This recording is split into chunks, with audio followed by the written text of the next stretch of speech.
Good day, I'm Tamara McHale and this is your JIS news for Thursday, April 23. Government will be constructing a transportation hub in Portmore to improve traffic flow between the municipality and the Kingston metropolitan region. My ministry has signed a conditional build design contract with a Belgium consortium consisting of the firms which built the Halfway Tree Transport Center.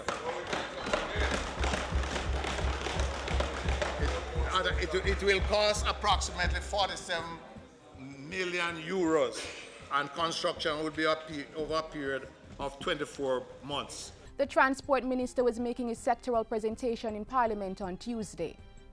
In line with plans to redevelop the city of Kingston into a world-class urban center, government is reorganizing the downtown public transportation system. It will affect buses operating on Petron Street, Darling Street, the downtown transportation center at Water Lane, and North and South Parade.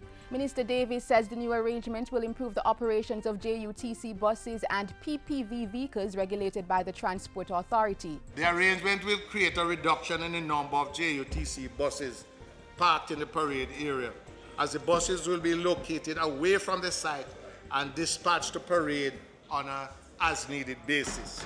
Dr. Davies says plans for the reorganized flow are far advanced and the changes should roll out by June 2016. In just over a month, the government will be issuing bidding documents to 5 firms interested in the privatization of the Norman Manley International Airport. With the assistance of the IFC, we have been seeking to identify a suitable partner for this venture. Mr. Speaker, I am pleased to announce that after rigorous analysis, the enterprise team has identified and shortlisted 5 potential bidders who will be invited to participate in the request for proposal for the privatization of the Norman Manley International Airport. The Transport Minister says a suitable investment partner will be selected from among the bidders, which are based in Europe, Asia, and South America. 2 of the shortlisted consortiums include Jamaican partners, and a third is actively seeking collaboration with the Jamaican firms involved in the aviation industry. In the meantime, Dr. Davies says the expansion of the Donald Sangster International Airport will also start in short order. This follows acquisition of 75% shares in the airport by Mexican firm GAP from its previous Spanish holders Albertis Airports. Implementation of the expansion program was delayed because Albertis was carrying out its own bidding process, which has just been completed.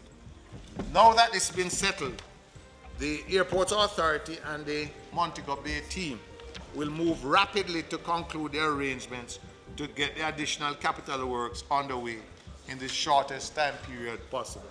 Financing for capital works at the Donald Sangster International Airport will be provided from the airport improvement fee. Information Minister Senator Sandra Faulkner says government remains focused on further integrating the shipping industry into the island's development plans. She was speaking recently on day 1 of a 5-day conference of Caribbean women in maritime affairs. We want to attract and develop a more diversified range of maritime activities through infrastructure development, capacity building, education and training, and business expansion. Jamaica's intellectual property legislation is being amended to allow greater earnings for creative persons and the country. The proposed amendments to the Copyright Act, which was recently tabled in Parliament, will allow the estate of a creative person to earn for up to 95 years after the person's death, moving from 50 years. Industry, Investment and Commerce Minister Anthony Hilton says government is also amending the Trademarks Act to protect the country name Jamaica from use by foreign businesses. These are in addition to seeking the formal recognition of reggae as an intangible cultural heritage by the United Nations Educational, Scientific and Cultural Organization, UNESCO. All this work, however, must be seen in the context of benefiting our creatives, particularly musicians, inventors and innovators. It is your right to feel confident that your product will not be copied or marketed without your permission or ability to obtain income from its exploitation. Minister Hilton was speaking on Monday at the launch of the Geographical Indications logo. It was part of activities to celebrate Intellectual Property Week, which started on Monday and will end on Sunday. And finally, Local Government and Community Development Minister Noel Arscott has announced a new board for the National Solid Waste Management Authority. While making his contribution to the sectoral debate in Parliament on Wednesday, Minister Arscott said the board would be chaired by Dennis Chung, who is also CEO of the private sector organization of Jamaica. Conrad Douglas has been named vice chairman. The other members are Butch Hendrickson, Trevor Francis, Bevan Morrison, Hazer Hamilton, Oral Renford, Boral Scarlett, and Pershad Williams. And that's it for JIS News today. I'm Tamar McHale. Thank you for watching.